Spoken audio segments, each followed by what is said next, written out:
For my next video, I'd like to do one on a company ANRAN and a solar security camera wireless outdoor 2K 360 degree view battery powered Wi-Fi camera for home surveillance.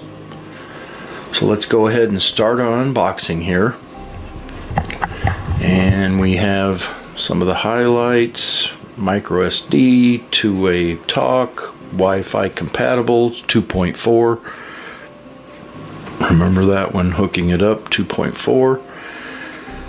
Some of the key features, pause and read. Let's go ahead and open it up. And we always got a sticker. Those are nice to alert everyone that you have a camera. We have a manual. I think it's only in a couple languages, so it's, yeah, just English, Spanish. There's not a whole lot to this in hooking these up. They're really simple.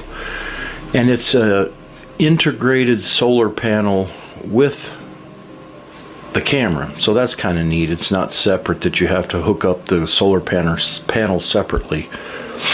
So we have the template for the mounting bracket.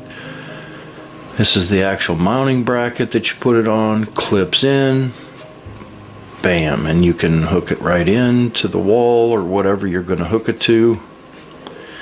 We have the Wi-Fi antennas. On the top is a grommet for the waterproof power button, reset button, and SD card slot. Okay, and what else do we have? Screws for the mounting bracket. We have a USB A to C cord. And that is our unboxing.